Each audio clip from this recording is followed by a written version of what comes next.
축복하고 환영합니다. 우리 함께 기도하고 제가 먼저 기도하고요. 그렇게 하나님 앞에 찬양으로 귀한 영광 올려드리며 나아가기 원합니다. 함께 기도합시다. 하나님, 우리의 힘이 되사 푸른 불밭으로 인도하시는 하나님, 우리의 힘이 되사 거친 광야 가운데서도 이끌어 주시는 예수님, 이 시간 우리 모두가 마음 다해서 겸손히 구하는 것은 성령님 우리를 하나 되게 하시어 세상이 줄 수 없는 깊은 쉼과 공급을 받게 하시며 세상이 알 수 없는 참된 힘을 얻게 하여 주옵소서. 그래서 지금 여기 모인 우리 안에 이루어지는 하나님의 나라의 아름다운 영광을 누리며 영과 진리로 주님을 끝없이 찬양하는 우리의 삶이 되게 하여 주시옵소서. 우리의 쉼과 힘이 되시는 예수 그리스도 이름으로 기도합니다. 아멘.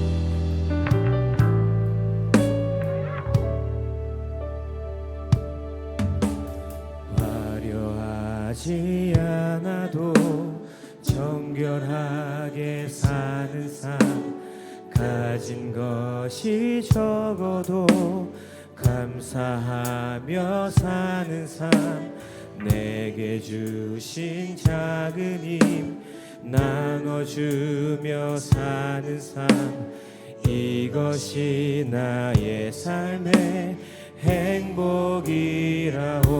화려하지 않아도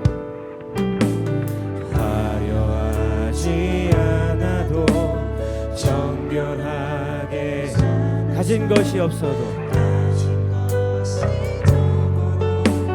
감사하며 사는 삶, 내게 주신 작은 힘 나눠주며 사는 삶, 이것이 나의 삶의 행복이라오. 이것이 행복입니다. 이것이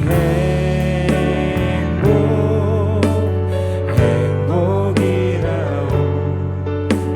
세상은 알 수 없는 하나님 선물, 이것이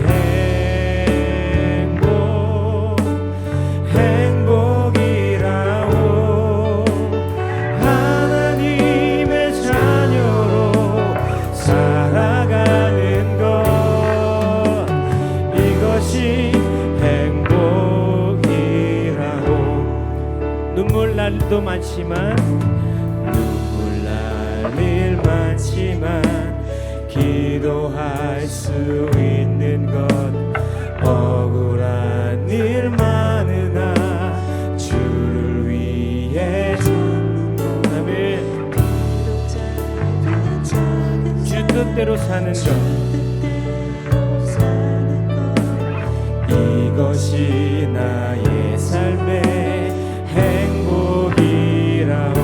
이것이 행복인 줄로 믿습니다. 이것이 행복입니다. 세상은 알 수 없는 행복.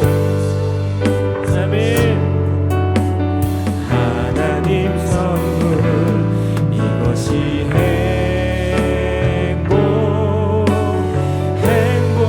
행복이라오.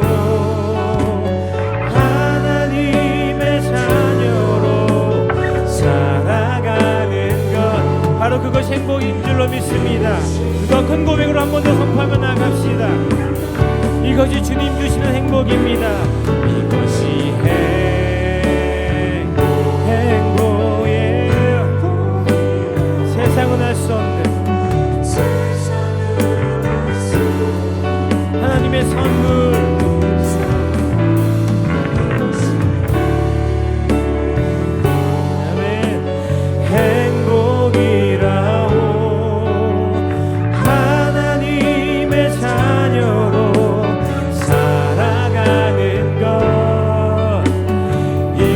간구하는 마음을 한 번 더 선포하며 나아갑시다. 하나님, 그 행복을 우리 가운데 허락하시옵소서.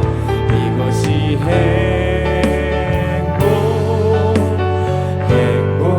행복이라고 세상은 알 수 없는 하나님 선물. 이것이 행복이라고 하나님의 자녀로 살아가는 것. 이것이 행복이라고 하나님의 자녀로 살아가는 것. 하나님의 자녀로 살아가는 것. 이것이 행복이라고. 아멘.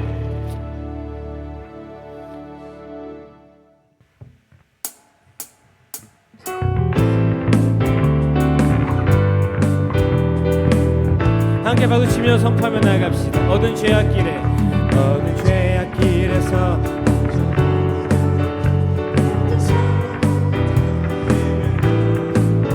자비하신 하나님 독생자를 보내사 너를 지금 부른. 한 번 더. 어두운 죄악길에서 목자 없는 양같이 모든 사람 길 찾아 헤맨다. 독생자를 우리 위해서 너를 지금 부르니 이때라. 은혜 받을 때 이때라 주의 긍휼 받을 때가 이때라. 지금 주께 나와 겸손하게 절해라. 험한 십자가 위에 달려 돌아가신 주.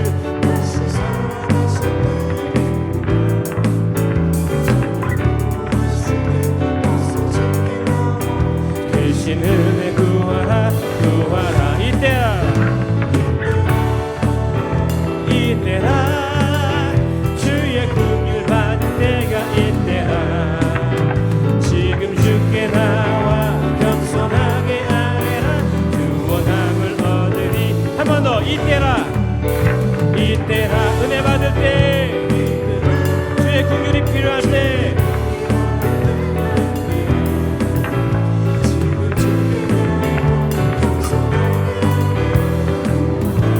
3절 고백하며 나갑시다. 주의 귀한 말씀에 영원 생명 있나니 주님 너를 용서해 주신다.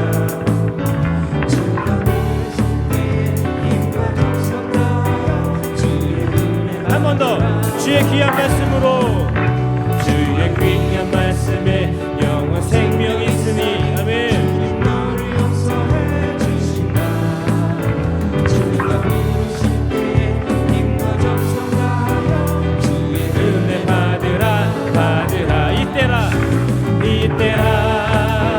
이때라 주의 긍휼 받을 때가 이때라.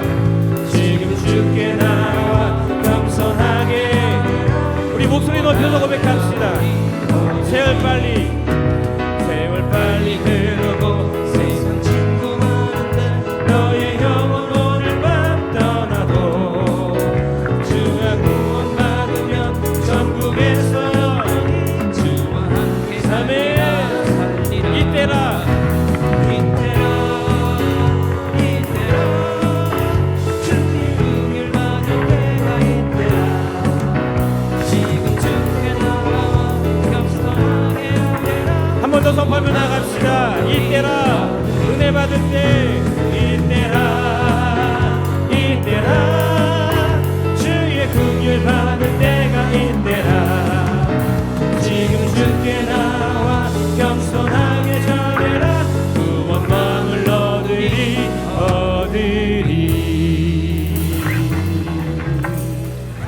아멘.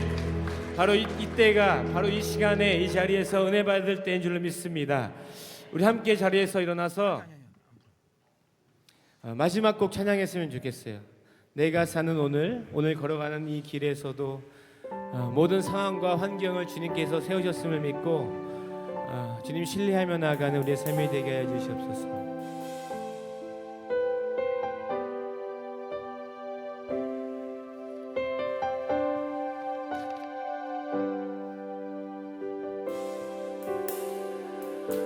내가 사는 오늘 걸어가는 이 길 당신의 뜻 안에 날 세우셨으니 인생의 바람에 내 삶은 들려도 주님의 손에 모두 다 맡기네. 힘겨운 시간을 견딜 수 있는 것 주의 은혜로만 설명할 수 있네. 아멘. 그렇습니다. 주님 이전에 보이신 신실하신 은혜 여전히 내 삶을 주의 은혜로 살게 하시네. 작은 나를 통하여 크신 주 일하시네. 하늘 아래 인생 주관하시네. 위기 앞에 내 눈은 선명히 주를 완전하신 사랑으로 완전하신 사랑 그 안에 나 거하네. 내가 사는 오늘 걸어가는 이 길 주의 뜻 가운데 있음을 고백합니다.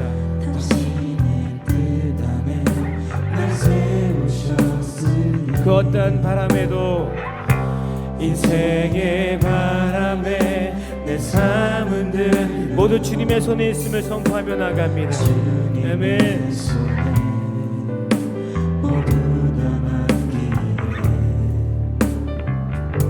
힘겨운 시간을 견딜 수 있는 것 주의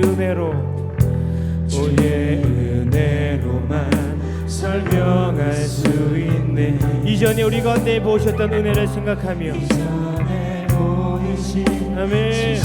여전히 우리 함께 하신 하나님 여전히 내 삶을 주의 할렐루야 선포합니다. 작은 나를 통하여 크신 주 일하시네. 하늘 아래 인생 주관하시네. 위기 앞에 내 눈은 선명히 주를 보리. 완전하신 사랑 그 안에 작은 나를 통하여 크신 주 일하실 하나님을 선포하며 나갑니다. 이 땅의 모든 인생을 주관하신 하나님 아멘. 위기 앞에 내 눈은 선명히 주를 보리. 완전하신 사 한 번 더 선포하며 나갑시다. 작은 나를 통해 일하신 하나님을 바라보며 작은 나를 통하여 크신 주 일하시네. 모든 인생을 주관하신 하나님 아멘.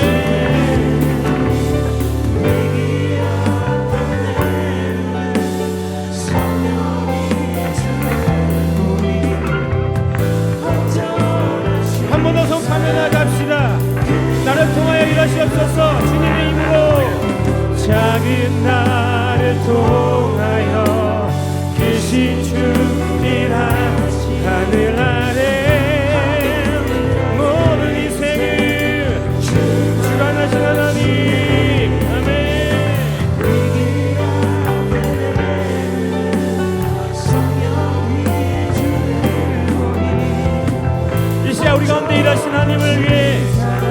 하나님 임시 앞에 나갑시다. 항상의 통성으로 가며 나갑니다. 주님, 오늘도 나를 통하여 일하시옵소서. 오늘도 낳고 아무것도 아닌 나를 통해서 일하시는 주님을 바라봅니다. 나는 어떠한 능력도 없음을 주 앞에 고백합니다. 그런 우리를 통해서 일하실 주님을 이 시간 찬양하고 아버지의 이름을 올려드리며 나갑니다. 우리 각자의 삶에서, 각자의 교회에서, 환경과 모든 상황 속에서 오직 주님, 완전하신 주님이 일하심을 바라보며 나가는 귀한 믿음의 눈을 허락하여 주시옵소서. 아멘. 주의 인도하심을 갈망합니다. 아버지 인도해 주시옵소서. 주님 일하시옵소서. 할렐루야.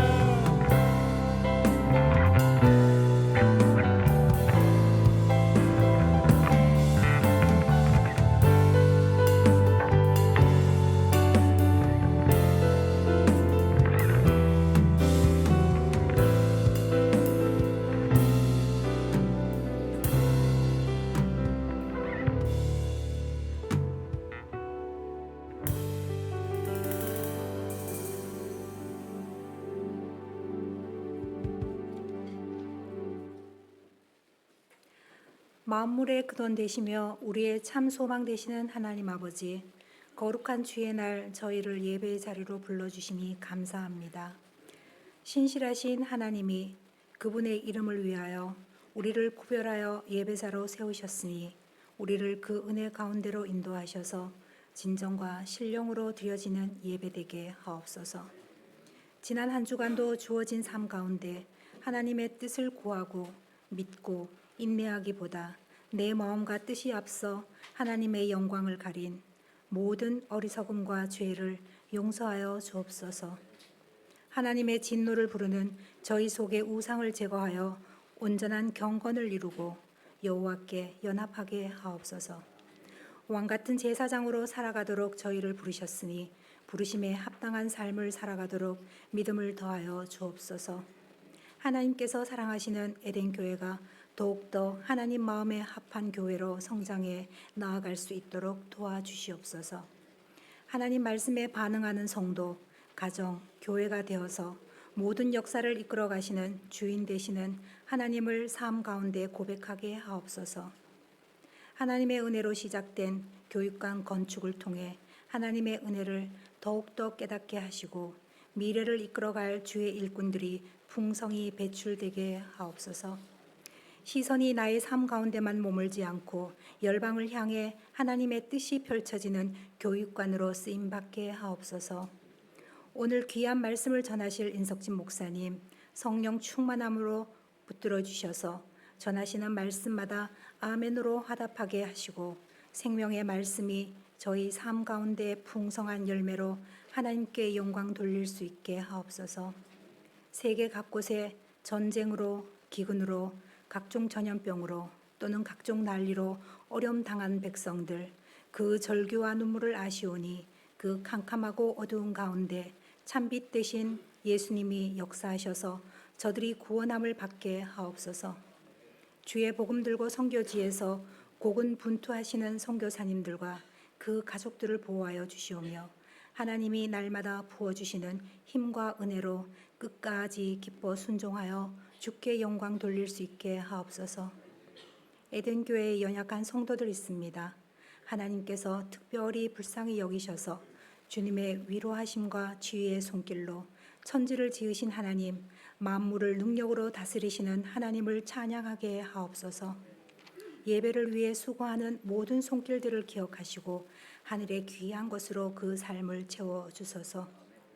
예배의 모든 순서마다 성령님께서 함께하여 주시오며 이 모든 말씀 예수 그리스도의 이름으로 간절히 기도드리옵나이다. 아멘.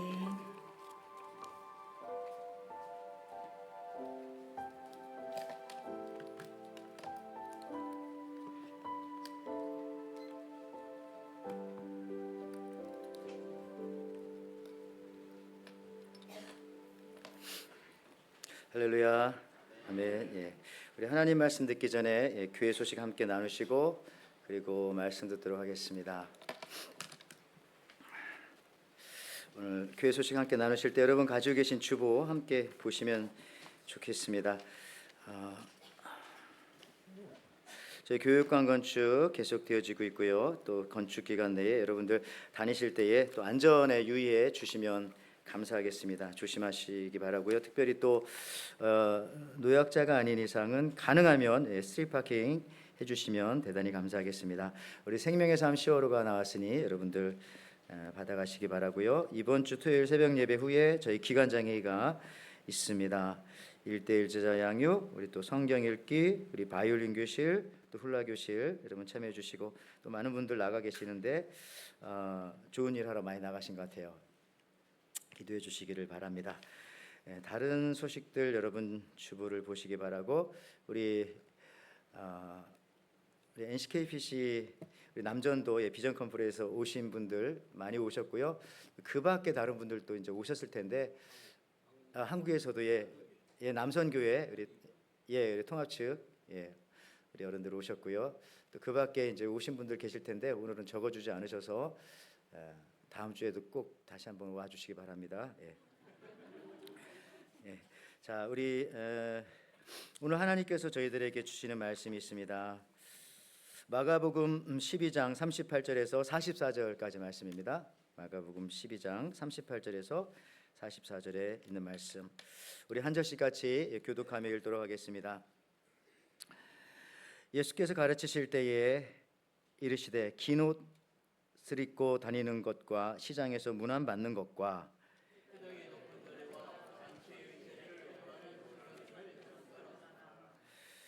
그들은 과부의 가산을 삼키며 외식으로 길게 기도하는 자니 그 받는 판결이 더욱 중하리라 하시니라.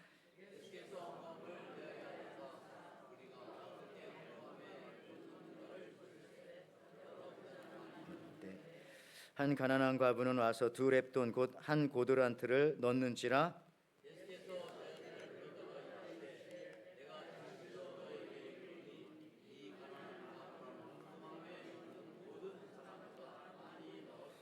같이 읽습니다. 그들은 다 풍족한 중에 넣었거니와 이 과부는 그 가난한 중에서 자기의 모든 소유 곧 생활비 전부를 넣었느니라 하시니라. 아멘.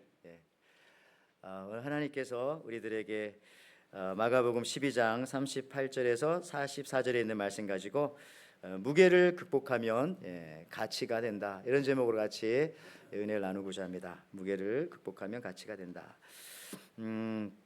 여러분들 손님이 뜸하면 돈 버는 사람 누굴까요? 요 정도 수준이시군요. 손님이 뜸하면 돈 버는 사람은 한의사입니다. 한의사.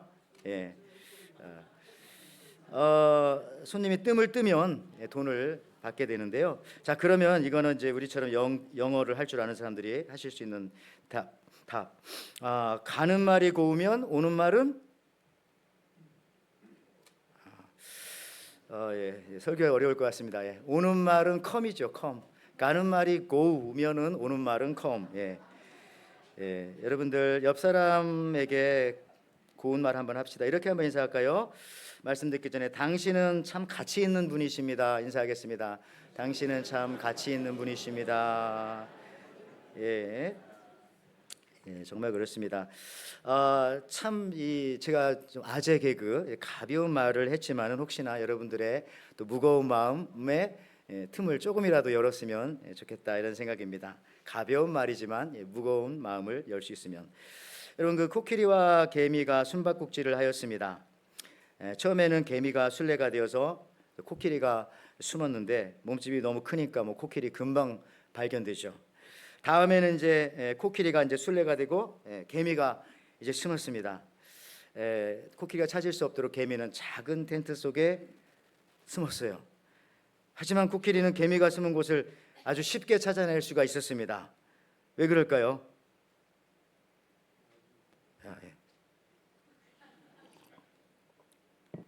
개미가 그 평소의 행동대로 신발을 벗어놓고 텐트 안으로 들어갔기 때문에 그렇습니다.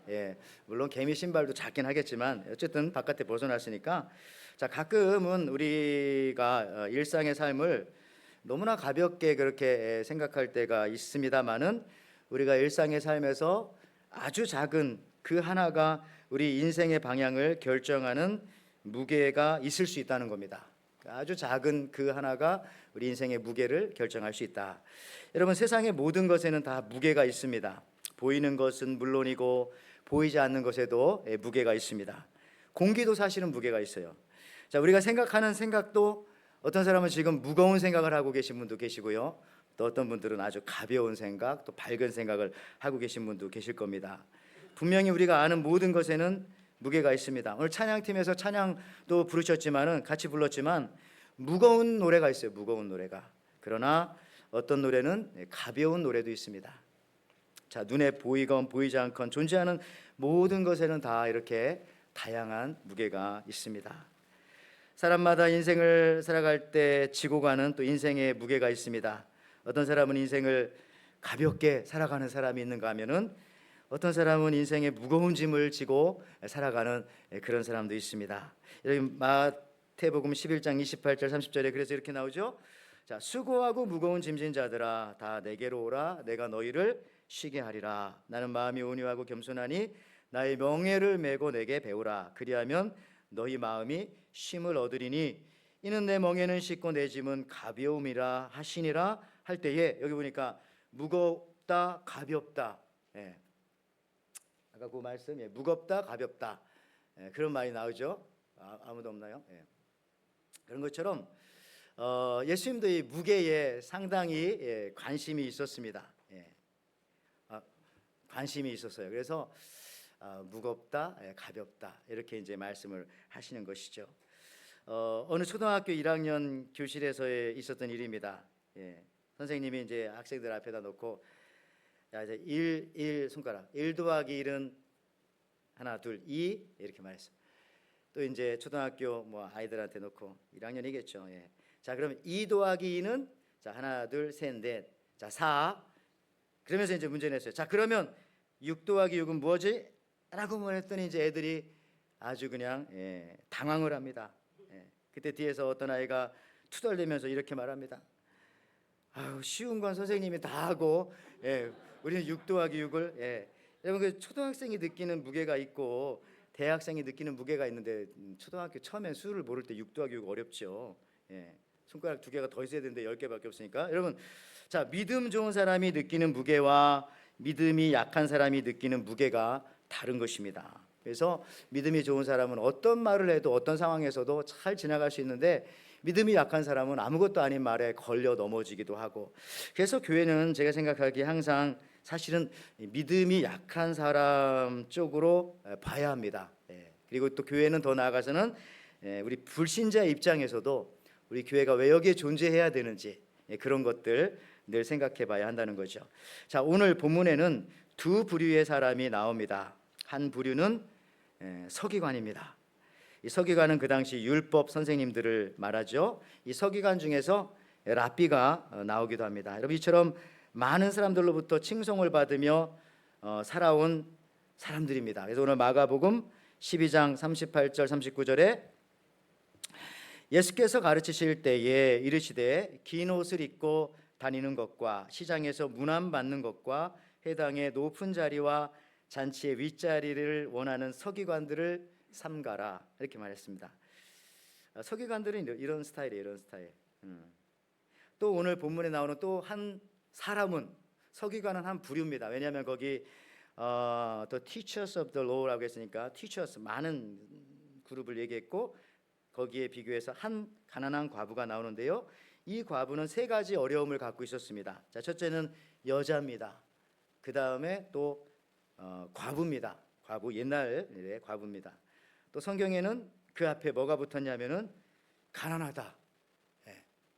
사실은 뭐 여자건 과부건 돈이 많으면 살만할 텐데 요 가난한 게 또 문제입니다. 가난하다. 삼중고. 그래서 여기 마가복음 12장 42절에 이렇게 나옵니다.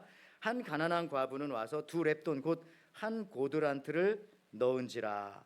근데 이 성경에 보면 참 이 성경 저자가 너무 성령의 그 감동하심으로 굳이 두 렙돈인데 그걸 또 하나로 이렇게 붙여가지고 한 고드란트다. 자꾸 이렇게 조그맣게 만드는 겁니다. 그 앞에 있었던 서기관들은 그룹으로 얘기하고 여기는 한 여자 또 한 과부 가난하고 또 두 렙돈이지만 따지고 보면 하나다, 한 고드란트다, 이런 식으로. 그래서 여러분들 오늘 이 과부는 사실은 그런 겁니다. 가난의 이 무게, 이게 얼마나 가난합니까? 여자, 과부, 가난하고 거기다가 또 혼자, 그 가난의 무게를 잘 감당했습니다. 그러나 앞서 말했던 부유한 사람의 대표인 이 서기관들은 풍부함의 그 무게를 잘 감당하지 못했다는 것이죠. 이것이 바로 오늘 성경이 두 부류를 이렇게 대비시키는 이유 중에 하나입니다. 여러분 다윗왕을 한번 보십시오. 다윗이 목동 시절에 아버지와 형제들에게 무시와 이 거절을 당했습니다. 그런데 그때도 그는 사람의 무시와 이 자기를 경멸하는 그 무게가 있어요. 그런 무게가, 그죠? 째려보는 무게가 있잖아요. 막 나를 무시하는 무게가 있죠.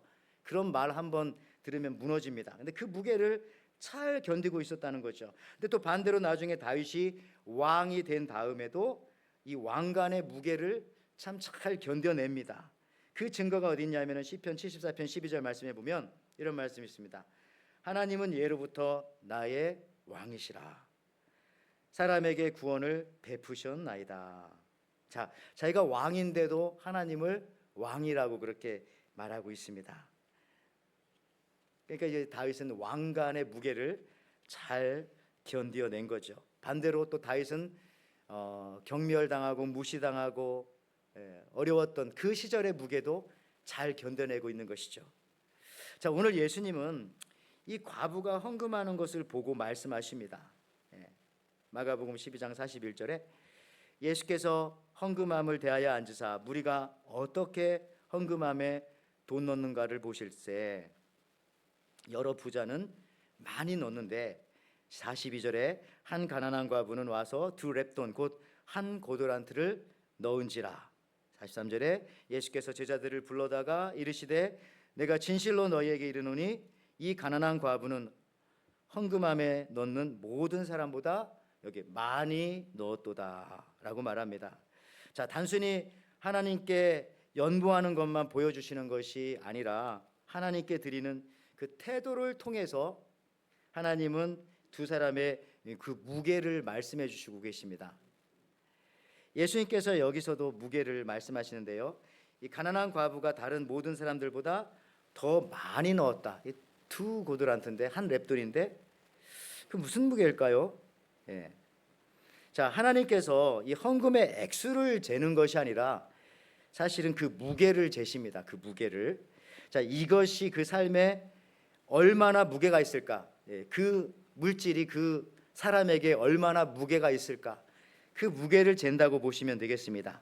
더 쉬운 말로 말하면은 예수님께서는요, 서기관들과 한 가난한 과부가 드린 것보다는 드리고 남은 것을 가지고 그 무게를 재는 거예요. 그래서 전부를 드렸다. 이 여인은 그러니까 드린 것도 중요하지만 드리고 남은 것을 재봤더니 이 여인이 더 많이 드렸다. 그렇게 말씀을 하십니다.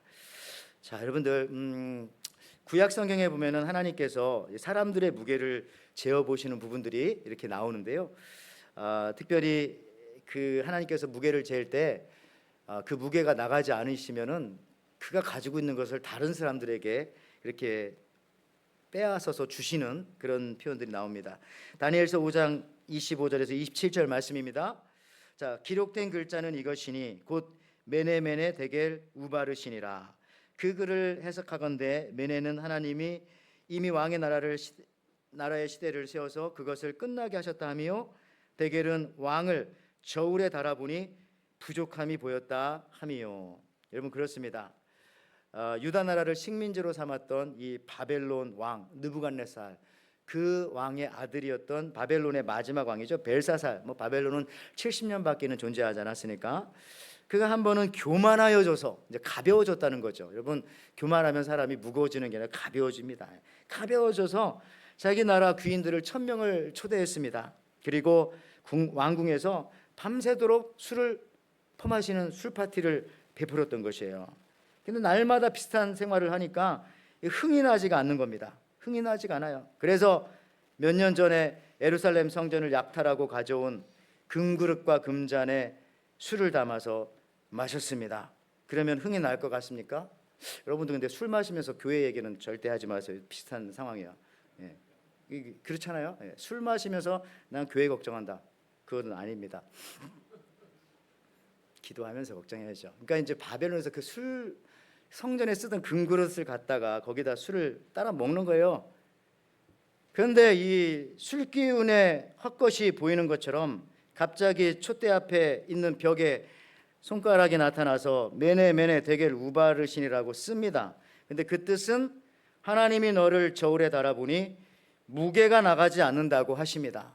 다 너를 위해서 한 거지? 예, 이렇게 하나님을 위해서 한 일이 뭐가 있습니까? 벨사살이 그거죠. 너 열심히 살았다. 그런데 네가 하나님을 위해서 한 거 한번 달아보자. 아무것도 없네. 열심히만 살았지. 무게가 안 나가는. 그러니까 하나님께서 다는 그 무게는 따로 있습니다. 그래서 그 나라를 빼앗아서 다른 이에게 주겠다라는 뜻입니다. 실제로 그날 밤 바벨론 왕 벨사살은 수문을 타고 들어온 메데와 페르시아의 왕이었던 고레스에 의해서 죽게 됩니다. 여러분들은 어떻습니까? 하나님을 위해서 쓴 무게가 있어요? 일어나세요. 고개 좀 드시고.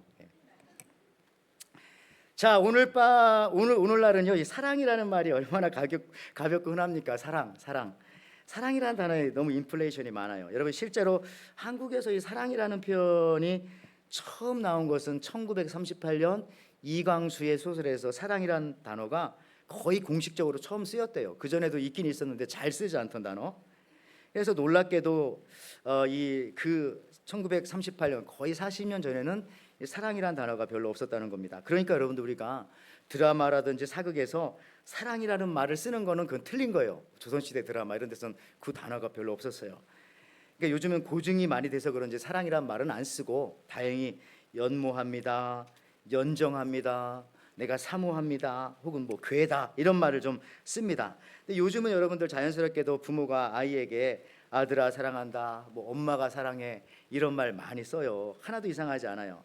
또 엄마나 아빠도 아이들한테 아들아 사랑한다, 얘들아 사랑한다. 또 애들도 아빠 사랑해, 엄마 사랑해.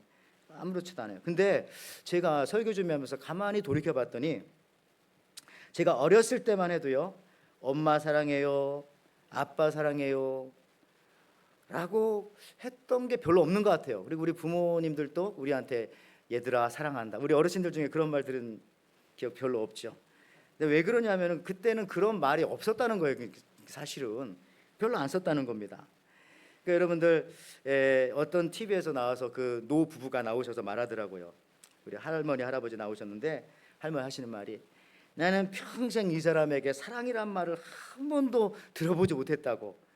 너 이상하게 생각했어요. 근데 요 얘기를 들으니까 옛날에는 사랑이란 단어가 없었으니까 서로 그걸 안 썼던 것뿐입니다. 지금이나 많이 쓰는 거죠. 그래서 안 썼던 것이죠. 무슨 말이냐면요, 우리가 쓰는 이 중요한 말인 이 사랑이란 말이 얼마나 중요합니까?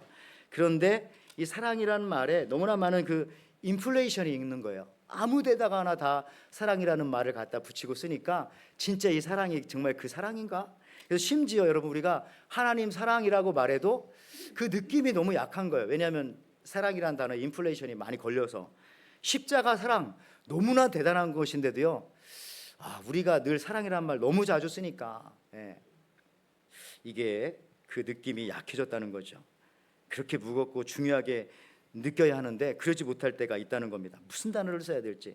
그래서 오늘 여러분들 그 제목에 그랬지 않습니까? 이 영어에서 이 가치 있다는 말, 이 worth라고 하는 말, 또 worth라고 하는 말은요, 무게라고 하는 weight라고 하는 그 말에서 왔다고 합니다. 그 어원이 같다고 해요. 어원이. 그래서 여러분들 심지어 이 weight라는 말 자체에 이 worthy라고 하는 가치 혹은 가치 있음이라고 하는 의미가 이미 들어 있는 것입니다. 그러니까 무게가 있는 것은 가치가 있는 것이다. 하나님께서는 하나님을 가볍게 생각하고 하나님을 정말 무겁게 하면 여러분 자꾸 몸무게가 생각나니까 중하게, 하나님을 중하게 생각하는 사람을 존중해 주시는 거예요. 그러니까 하나님을 너무 가볍게 생각하는 사람을 하나님께서는 그 사람도 가볍게 생각하겠다. 여러분 사무엘상 2장 30절 말씀에 뒷부분에 이렇게 나오죠. 나를 중히 여기는 자를 내가 존중히 중하게 무겁게 귀하게 여겨주고 나를 멸시 가볍게 여기는 자를 내가 경멸 그냥 불어버리겠다 그렇게 말씀하시는 것입니다. 여러분 오늘 설교 제목처럼 그 무게 그 웨이트 이거를 견디는 사람이 결국에 가서는요 이 가치 이 worthy 이게 생기는 거예요. 그 무게를 견뎌내야 그것이 가난의 무게건 반대로 풍부함의 무게건 그 무게가 있거든요. 견뎌내야 되는 거죠. 여러분 그 한민복 시인이라는 시인의 긍정적인 밥 중에 이런 시가 있어가지고 같이 한번 살펴봅니다. 이렇게 나왔네요. 시인입니다. 이렇게 시 한 편에 3만 원이면 너무 박하다 싶다가도 쌀이 2마리인데 생각하면 금방 마음이 따뜻한 밥이 되고 시 한 권에 3천 원이면 든 공에 비하면 헐하다 싶다가도 국밥 한 그릇인데 내 시집이 국밥 한 그릇만큼 사람들 가슴을 따뜻하게 덮여줄 수 있을까 생각하면 아직 멀기만 하네. 여러분들 이 한민복 시인은 자신의 시를 생명의 떡인 밥과 이렇게 비유를 합니다. 돈으로 비교하면 너무 하찮은 거예요. 내 이렇게 고생해서 쓴 시인데 이거 시 한 편에 뭐 이거 3만 원, 뭐 한 권에 시집 한 권에 이거 뭐 이거 3천 원 이게 말이 되냐?라고 하지만 내가 쓴 이 시를 가지고 어떤 사람이 죽으려고 하다가 다시 생명을 되찾고 힘들고 쓰러졌다가 다시 일어나게 된다면 그러한 생명의 밥이 된다면 이 가치는 이건 내가 생각했던 3만 원, 3천 원이 아니지라고 하는 그런 깨달음이 되는 거죠. 저도 이렇게 설교를 하지만은 이 설교를 누가 뭐 기억하겠나? 매주 또 똑같은 설교하는데 또 아까 찬양도 했지만은 이렇게 찬양한들 뭐 누가 뭐 기억해 주겠나? 봉사 많이 하시잖아요. 이렇게 봉사하는 것이 이게 무슨 가치가 있을까라고 생각해 본 적 없으십니까? 그러나 여러분들 그 가치를 가난한 과부의 엽전 2렙돈을 쳐다보고 있는 예수님의 시선으로 바라본다면 그 가치는 완전하게 달라진다는 겁니다. 여러분 몇 년 전 그 일본 작가 중에 와다나베 주니치라는 사람이 썼던 이 둔감력이라는 책이 있지 않습니까? 이분 얘기는 그런 거예요. 성공하려면은 둔감해야 된다는 겁니다. 둔감해야. 이런 능력이 있어야 성공한다는 것이죠. 자, 일본은 이분 말입니다. 일본 분의 말이니까 제가 그냥 자유롭게 하면은 일본은 국민 전체가 우울하다 이렇게 말하더라고요. 그러니까 겉으로 보기에는 타인의 시선에 대해서 굉장히 민감하고 예의 바르고 싹싹한 것 같습니다만은 그러나 자기가 봤더니 한 사람 한 사람 개인적으로 만나보면은 우울하다는 것입니다. 그래서 이 와다나베 주니치는요, 이 둔감력이라고 하는 것을 주장하고 이렇게 이제 책도 많이 썼어요. 여러분 우리는 세상 돌아가는 일, 또 세상 관심사에 좀 더 둔감할 필요가 있습니다. 너무나 우리가 민감해요 세상에. 그러니까 스트레스 받는 것이고, 그래서 걱정이 되는 것이고, 스트레스 받고 걱정되면 마지막에 뭐예요? 우울해지는 겁니다. 여러분 오늘 본문에서도 서기관들 보세요.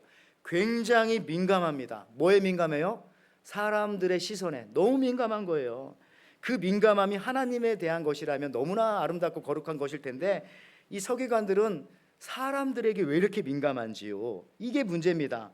서기관들은 기도를 해도 사람들이 많은 시장에서 주의를 끌기 위해서 긴 가운을 입고 사람들이 많이 모이는 회당과 잔치자리에 가기를 좋아했고, 그리고 가장 사람들 눈에 잘 띄어서 우러러 보이는 높은 자리에 앉기를 여러분 원했던 겁니다. 마가복음 12장 오늘 38절 39절에 그대로 나오죠.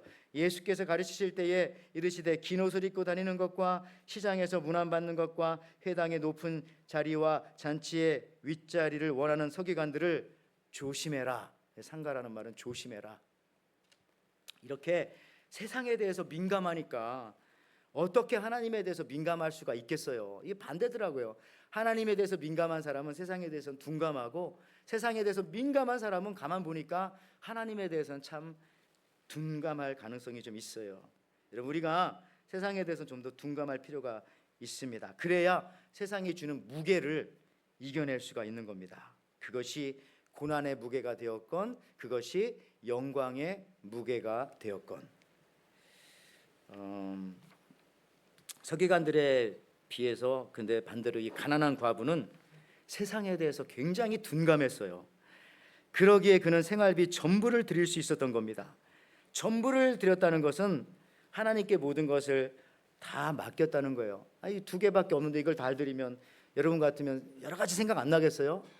어떡하지? 오늘 저녁은 뭘 먹지? 애들이 집에 있는데 이거 두 개 다 드리면은 집에 갈 때 뭘 타고 집에 가지? 걸어가야 되나? 뭐 여러 가지 고민과 이런 생각들을 했겠죠. 그러나 그런 거에 대해서 세상에 대해서 둔감했기 때문에 이 가난한 과부는 그 모든 것을 하나님 앞에 드렸고 그것이 바로 맡겼다는 겁니다. 그래서 이 과부는 더 나아가서는 그 가난과 모멸감의 무게를 이겨낼 수 있었다는 것이죠. 어떤 인류학자는요 그러더라고요. 현대인들이 가진 질병 중에 가장 무서운 병은 심장병도 아니고 치매나 고혈압도 아니고 현대인이 가진 단연 제1위의 병이 뭘까요? 그걸 병이라고 한다면 비만이래. 비만. 이 다 비만에서 모든 것이 오잖아요. 근데 언제부터 인류는 이렇게 인류의 가장 큰 고민인 이 비만이 생겨났을까? 그것은 이겁니다. 딱 요리법이 쉬워지면서부터 요리법이 그때부터 사람은 비만하기 시작했다는 거예요. 상상해 보시길 바랍니다. 아주 원시 시대에 요리를 하려고 불 한 번 피우는데 1시간 걸려. 1시간. 그러면 이 불 피우다가 밥맛 다 떨어지고 땀 흘리고 그냥 안 먹는 거야. 안 먹고 말지. 저녁에 한꺼번에 먹자. 또 생각해 보세요. 이 원시 시대에 이 멧돼지 한 마리를 잡았어요. 그거 어떻게 그냥 먹습니까? 물 끓여야죠. 털 뽑아야죠. 내장 발라내야죠. 너무너무 복잡한 거예요. 그래서 아마 그 옛날에는 제대로 된 음식 먹으려면은 하루 종일 걸렸을 겁니다. 하루 종일. 그러다 보니 비만할 수가 없었던 것이에요. 그런데 최근에는 3분이면 다 3분 짜장, 3분 라면, 3분 밥, 된장국 그리고 식당에 가도요 금방 주문하면 나오잖아요. 이처럼 쉽게 요리하고 쉽게 먹을 수 있게 되면서부터 사람들은 쉽게 살찌기 시작한 것이다. 더 다르게 말하면은 요리의 과정에 내가 포함되어 있지 않을 때부터 인류는 살찌기 시작했다는 것입니다. 이걸 거꾸로 생각할 수도 있어요. 그러면 최고의 다이어트 방법은 뭐지? 여러분이 요리해서 드시면 됩니다. 식당 가지 말고 부인에게 요청하지 말고 남편에게 혼자 요리해서 드셔보세요. 할 수만 있으면 벼도 키우고 채소도 키워서 먹으면 더 이렇게 마르겠죠. 근데 진짜 자기가 요리해 먹으면 살찔 수가 없대요. 그게 쉬운 게 아니니까요. 요리 과정에 포함되라는 거죠. 그래서 요리사는 식탐이 없다 그런 말도 있잖아요. 마찬가지입니다. 우리의 믿음과 신앙이 나의 삶과 이게 직결되어 있어야 됩니다. 그때 어떤 무게도 이기는 힘이 거기서 생기는 거예요. 내 신앙의 머슬, 근육이 생기기 때문에. 다시 말하면요, 신앙생활의 여부에 의해서 내 삶에 엄청난 영향이 미쳐져야 됩니다. 그러니까 신앙생활에 내가 포함되어져 있어야 돼요. 무슨 얘기냐면 더 쉽게 말하면 내가 교회 안 나가도 마음이 편하고 교회 나가도 별일이 없고 내가 예배를 드려도 그렇고 안 드려도 별 걱정도 없고 이러면 이거 정말 평안의 저주입니다. 그러면 안 돼요. 내가 예배 못 드리면 못 드릴 수는 있죠. 근데 못 드리면 안 됩니다만 있죠. 그러면 그 일주일 내내 막 마음이 불안하고 걱정되고 염려가 되고 슬프고 막 그래야 되는 거예요. 그게 정상 아니겠어요? 그 신앙생활과 내 삶이 연결되어 있어야죠. 근데 뭘 안 드려도 그만, 드려도 그만, 이거는 신앙생활과 전혀 연결되어 있지 않은. 근데 이 과부는 지금 2 랩돈 드리면 그것이 그의 전부기 때문에 신앙과 그의 삶이 딱 연결되어 있는 거잖아요. 그러니까 이게 영적으로 비만할 수가 없는 거예요. 병 걸릴 수가 없는 것이라는 겁니다. 오늘 서기관들이 하나님께 드리는 그게 연보가 되었건 시간이 되었건 그 무엇이든지 서기관들에게는 그 드리는 것이 큰 타격이 없었던 것이죠. 그러나 여기 이 가난한 과부는 그가 드리는 것이 그의 삶에 100% 타격을 주었던 것입니다.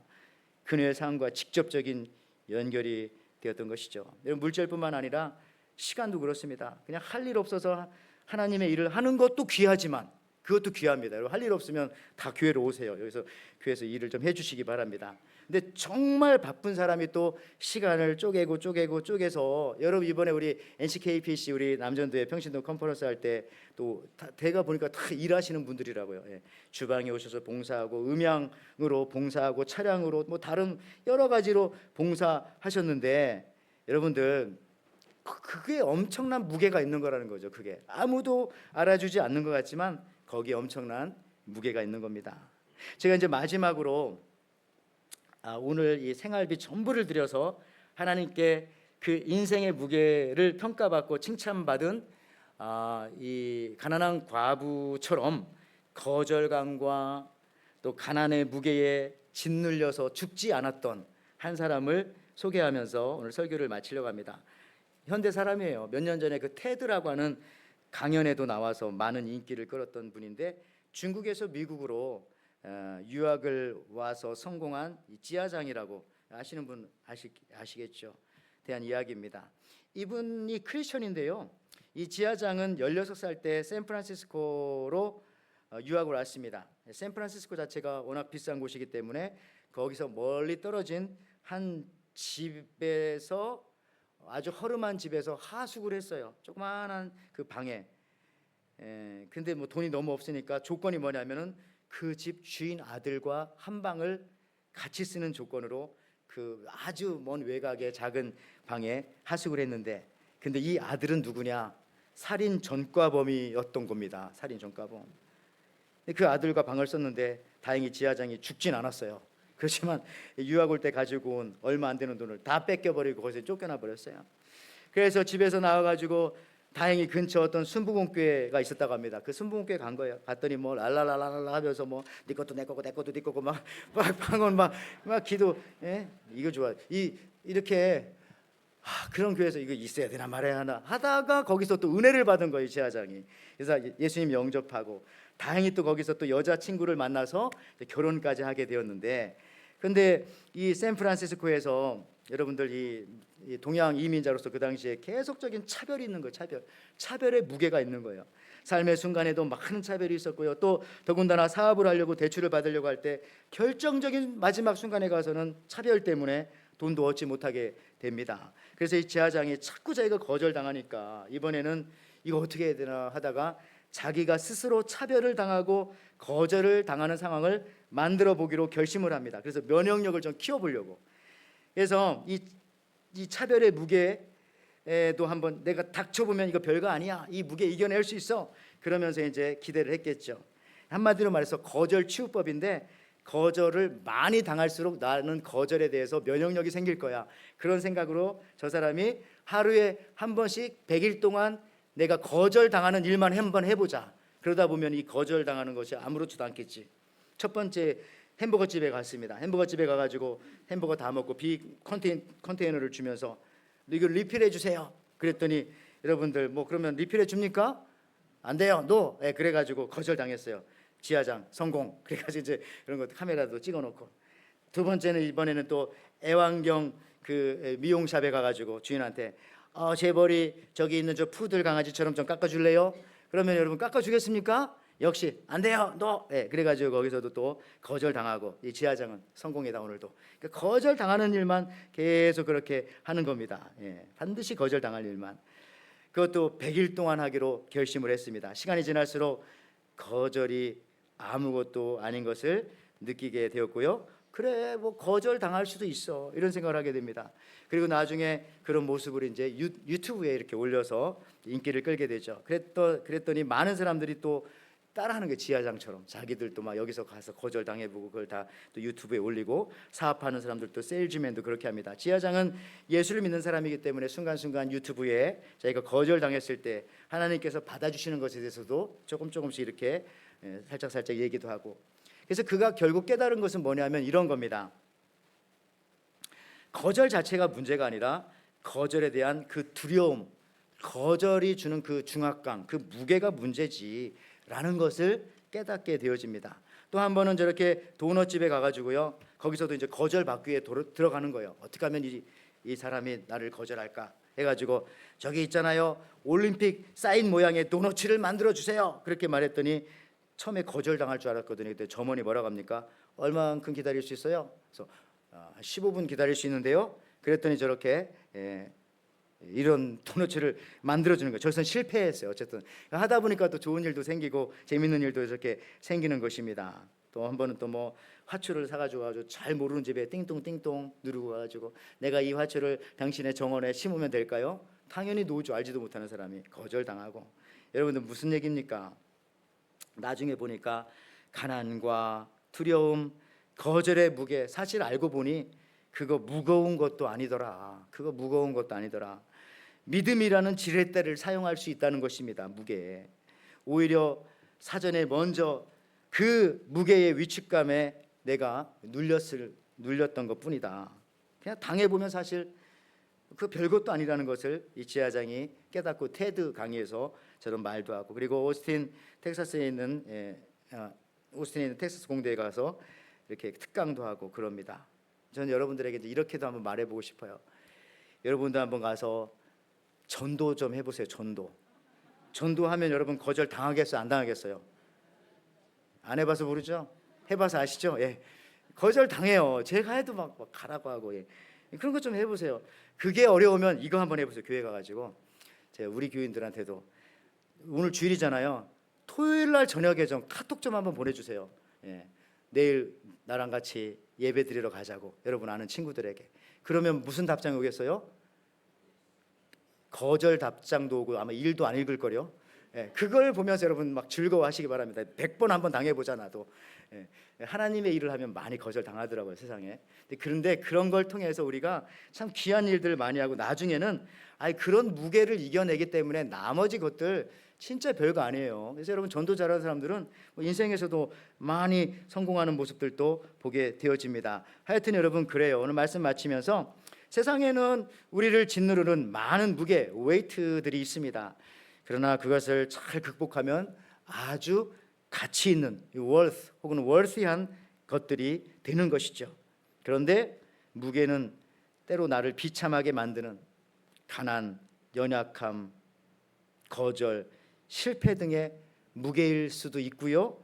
그것과는 정반대로 나를 아주 교만하게 만드는 성공의 무게, 성공의 왕관의 무게일 수도 있습니다. 오늘 이 한 가난한 과부는 신앙생활이 자신의 삶에 미치는 무게가 거의 100%였어요. 100%. 저와 여러분 정말 이런 자세로 살기를 원합니다. 신앙이 죽으면 나도 죽는 거야. 신앙이 죽으면 내 가정도 죽어. 내 신앙이 죽으면 내가 살고 있는 이 나라도 망해 하는 그런 좀 신앙생활과 내 삶과 딱 이렇게 연결되어져 있는 그런 심정의 무게를 가지고 신앙생활 하시기를 원합니다. 그러면 동시에 세상이 주는 무게쯤은 거뜬히 이 지하장처럼 이겨내게 될 것입니다. 이 한 주간도 여러분들 이 무게를 이겨내어 가치 있는 삶으로 승리하시기를 주님의 이름으로 축원을 드립니다. 아멘. 하나님 아버지 참으로 감사합니다. 우리 주님께서는 우리의 죄짐을 다 져주시고 그 죄를 십자가에서 속량하여 주셨기에 우리는 이렇게 구원받고 하나님의 자녀가 되었습니다.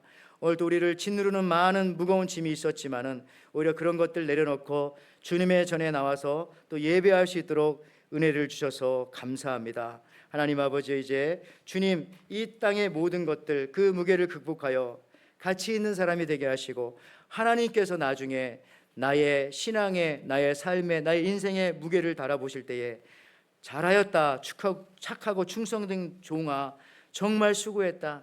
내가 너의 눈물의 무게를 알고 너의 기도의 무게를 알고 너의 봉사와 헌신의 무게를 안다 라고 하는 그런 말을 들을 수 있는 우리 모두가 되게 도와주옵소서. 감사드리며 예수님의 이름으로 기도하옵나이다. 아멘. 예, 오늘도 이 시간 여러분들 정말 무거운 짐을 지고 있는 분이 있을 수도 있습니다. 그러나 그 무게를 극복하면은 엄청난 하나님 앞에 가치가 됩니다. 예수님께서 같이 짐을 져주시는데요. 337장 같이 한번 찬양하시면서 준비한 예물 드리도록 하겠습니다.